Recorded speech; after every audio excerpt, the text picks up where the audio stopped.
sebahagian tengku, sebahagian ulama. Saya pernah mendengar mereka berkata bahwa kita ikuti saja ajaran-ajaran yang sudah dibawa oleh Abuya Mudawali. Jangan kita ikuti ajaran yang dibawa oleh Abuya Amran Wali, kata setengah mereka. Berarti bapak-bapak, ibu-ibu, sangat benar pada satu makalah ditulis oleh Abuya bahwa para ulama atau sebahagian para ulama ini atau para tengku-tengku tidak mengenal Abuya Mudawali secara seutuhnya. Mereka hanya mengenal dari satu sisi. Artinya seorang ahli fikih, mengajar ilmu fikih, melahirkan banyak ulama fikih. Padahal beliau, sebagaimana kita tahu bersama, di samping seorang ulama syariat, ahli hakikat dan ulama sufi yang paling besar. Nah, setelah kita mengenal beliau, tentu dengan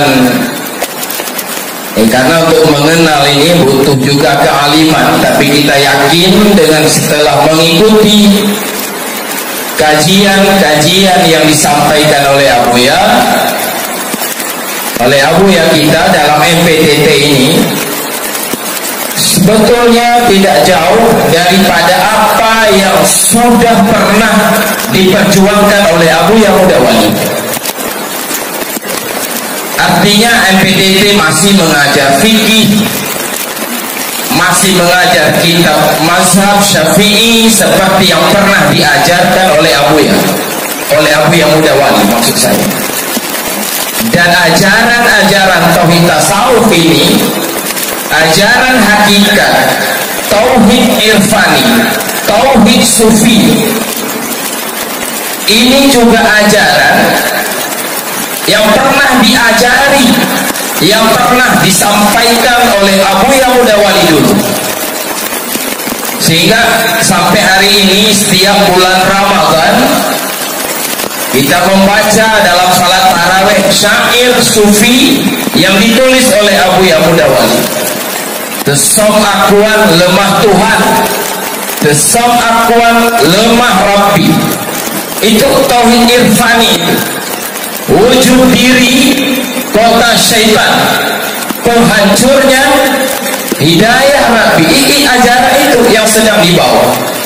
Nah, makanya memperingati sejarah Abuya Mudawali penting sekali, supaya dengan itu, dengan acara memperingati sejarah Abuya Mudawali ini, apalagi disampaikan oleh Abuya langsung, oleh orang yang dekat dengan Abuya Mudawali, baru kita kenal Abuya Mudawali itu dengan seutuhnya. Artinya bukan hanya ulama syariat, tapi beliau juga seorang ulama ahli hakikat. Nah, makanya saya berpendapat bahwa acara memperingati sejarah Abuya Mudawali ini termasuk bagian daripada memberi jawaban-jawaban terhadap tantangan-tantangan yang datang khususnya daripada para alim ulama. Seperti tadi contohnya, ikuti saja ajaran yang sudah pasti. Ajaran apa? Ajaran yang dibawa oleh Abuya Mudawali. Jangan ikuti ajaran yang dibawa oleh anaknya Abuya Amran Wali, karena itu tidak jelas. Yang mempertentangkan itu sebuah kebodohan yang sangat besar. Nah, jadi salahnya. Lalu apa itu makna syair wujud diri kota syaitan, Tesam akuan, lemah Tuhan itu apa artinya? So istighal, bagaimana itu? Dengan hakiki serta tidak dengan syar'i, itulah orang yang zindiki, menandakan lemak niki. Siapa yang istighal berpegang hanya kepada syar'i, tidak dengan hakiki, itulah orang, wahai akhi, berdekatan dengan kaum Wahabi. Jadi kenal dulu Abuya Mudawali, ya, insya Allah maksudnya ajaran-ajarannya, suruh datang ke Darussalam belajar tentang Abuya Mudawali dalam segala hal. Nah, insya Allah saya yakin ya, tantangan-tantangan yang datang daripada alim ulama ini, walau habis setidaknya mundur lagi. Karena yang paling bahaya Pak, mempertentangkan Abuya Mudawali dengan MPTT, ini adalah rintangan yang paling besar balapan. Di mana-mana Ratib Serebe diejek, yang ejek urung Ratib sih. Ini yang aneh dulu. Awak la ilaha illallah sih, sama-sama berzikir sih. Artinya dia kerjanya itu juga la ilaha illallah, la ilaha illallah. Lagi yang zikir, lagi tanyakan. Tapi zikir tanya itu sesat lewatnya. Betul, jadi diejek zikir. Ini yang penceramah di Banda Aceh. Ada beberapa penceramah bukan Wahabi ya Wadaya tu.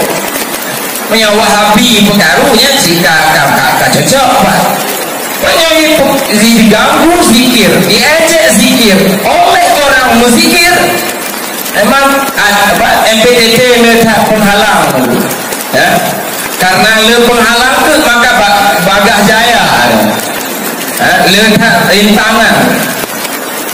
Iba bahasa Jameh semakin air lah je. Nah, dibuka lah. Oh ya, makin dikacau makin jernih ya. Sajameh nampung saya bayanda. Jadi begitu. Jadi hingga hari ini kita masih diejek ya oleh pimpinan daya, sehingga kami mengalami di Banda Aceh. Kami di sana dengan Abu Yusri, dengan Wali dan sebagainya, mungkin di kabupaten yang lain punya pengalaman-pengalaman juga. Ini yo bukan Banda Aceh. Kami datang ke masjid-masjid untuk melakukan Ratib Seribe di mana-mana. Kami berat masuk jika masjid itu dipimpin oleh orang Dayak. Saya awak Dayak yang nggak payah kamu. Ya kan tu?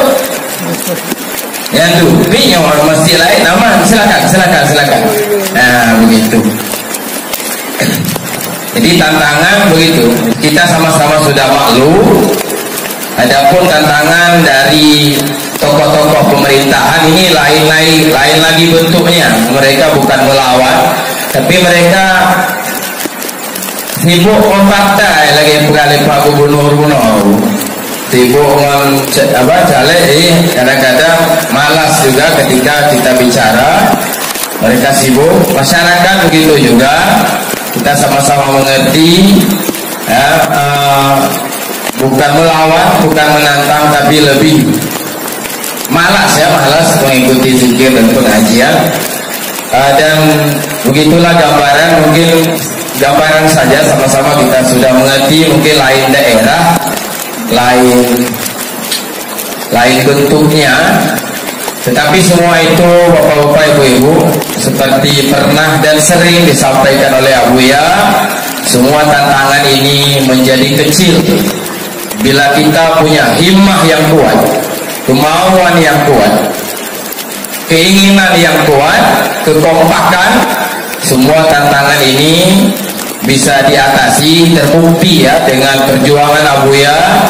Sama-sama kita dengar, kita ikuti, penuh dengan tantangan, penuh dengan halangan, gangguan, tapi MPTT dan Ratib Seribe semakin berjaya dan semakin berkembang. Maka saya pikir harus banyak belajar dengan Abuya. Kita harus banyak sabar, punya himmah yang kuat, dan jangan puas ya dengan perkembangan yang sudah kita capai. Karena kalau sudah puas dengan yang sudah ada, maka perjuangan itu terhenti jadinya.